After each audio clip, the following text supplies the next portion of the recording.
गोटी चलाइले नवीन हारिगले भोट। हाँ आज्ञा कटक जिला निश्चिंत कोइली अंचल पुणी थरे फेल मारी मोहन का षड्यंत्र। कटक जिला निश्चिंत कोइली ब्लॉक पंचायत समिति अध्यक्ष विरोध में आज अनास्था प्रस्ताव आगत होगा, किंतु महांगार पूर्वतन विधायक प्रताप जेना गोटी चालन अध्यक्ष विरोधी मान पराजय होता कथा साधारण चर्चा जोर धरी। किछि दिन पूर्व कटक जिला निश्चिंत कोइली ब्लॉक उपाध्यक्ष पदरु अशोक ओझा इस्तीफा देवा परे नूतन भावे सहजरे महांगा विधायकों समर्थित समिति सभ्य नृसिंह चरण मिश्र उपाध्यक्ष पद हासिल करते। निश्चिंत कोइली ब्लॉक रे राजनैतिक उष्मता जोर धरिथिला। उपाध्यक्ष परे ब्लॉक अध्यक्ष रोजी सेठी अनास्था आरंभ होइथिला अंक कषा। ब्लॉक अध्यक्ष रोजी सेठी विरोध में 31 जन सरपंच समिति सभ्य कटक उपजिलापाल निकट में अनास्था प्रस्ताव निमंते अभियोग करते। कटक उपजिलापाल यह अनास्था प्रस्ताव दस्तखत जांच करने पर गत 13 तारीख को अनास्था प्रस्ताव निमंते दिन धार्य करते। तेबे किछि समिति सभ्य स्वास्थ्यगत कारण दर्शाई अनास्था प्रस्ताव को किछि दिन घुंचाई दिया। कटक उपजिलापाल अनास्था को नहीं फ्लोर टेस्ट पुनर्बार मे 30 तारीख धार्य करथिले। निश्चिंत कोइली पंचायत समिति अध्यक्ष रोजी सेठी विरुद्ध में आसिथिबा अनास्था प्रस्ताव आज भोट ग्रहण थिला। 41 पंचायत सरपंच समिति सभ्य केन्द्रापड़ा सांसद और महांगा विधायकों को नहीं 86 जन मतदान करिबार थिला। अध्यक्ष रोजी सेठी पद रक्षा करने निमंते 29 खंड भोट आवश्यक करुवा बेले तांको पदरु हटाइबाकू 58टी भोटर आवश्यकता रहितला।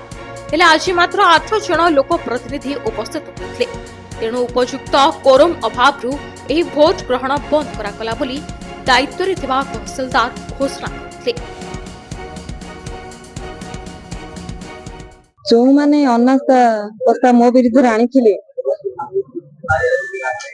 विकास मूलक जो आमर कार्य मु करुथिली आमर स्थानीय विधायक सेटा विरुद्ध करिकिरी 31 जन मो विरुद्ध अनास्था प्रस्ताव आनिथिले, किंतु मो सपक्ष रे बहुत अधिक सरपंच पीएस मेंबर रही मु बहुत बहुत धन्यवाद देवी आम सरपंच पीएस मेंबर को।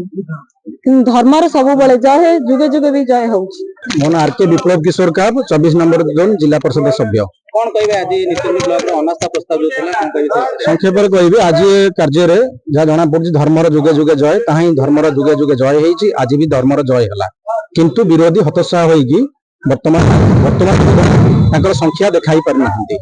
अत्यंत लज्जाजनक कथा। एवं गत थरक से भी जो 13 तारीख थिला कार्यक्रम सेथरे मध्य संख्या न देखाई पारि समर्थन होई संख्या देखाइबार समर्थन न होई पारि शेष रे से मेडिकल आश्रय नैथिले एवं मेडिकल बेड रे भी आश्रय नैथिले। सेठी जे 5 जन सोईथिले।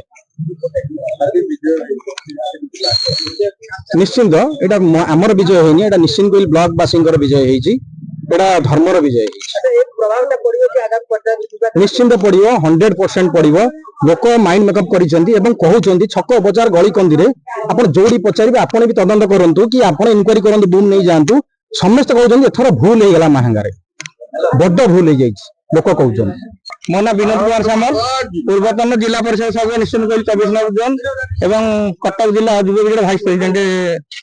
कौन कहबे आज जो निश्चिंत ब्लॉक रे देखो हमर निश्चिंत कोइल ब्लॉक रो जो मासे लाने जो अनास्था प्रस्ताव आगत को नहीं तो महांगा विधायक शारदा प्रधान अनास्था प्रस्ताव आगत करथिले तार आज द्वितीय डेट थिला। तेणु आज द्वितीय डेट रे तांकर जो कोरम अभाव से आसिलेनी, तेणु या अनास्था प्रस्ताव भोटिंग बिना भोटिंग एटा काट खाई। तेणु आमर प्रिय विधायक प्रताप जेना पूर्वतन विधायक प्रताप जेना थे तांकर गोटी चालन एवं धर्मर जय एवं किसी अदृश्य शक्ति मिलित उद्यम आज यहाँ सफल होती। निश्चिंत कोइली ब्लॉक रे अनास्था प्रस्ताव रोजी सेठी विजय ये अंचल को एक वार्ता दौर धर्मर जुगे जुगे जय।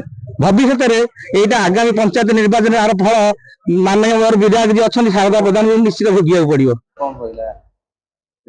उपजिलापाल निर्देश क्रमे पंचायत समिति अध्यक्ष विरुद्ध में जो अनास्था प्रस्ताव आसाला सभा कार्य ठीक यथा समय आरंभ होता सभा कार्य 86 जन सभ्य उपस्थित रहा 8 जन सभ्य उपस्थित थे।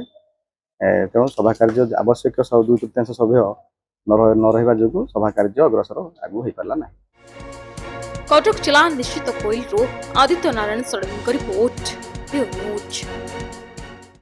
जदि आपंक आम भिडी भल लगा तेब आम चैनल को लाइक शेयर और सब्सक्राइब करने को जमा भी भूलु नहीं।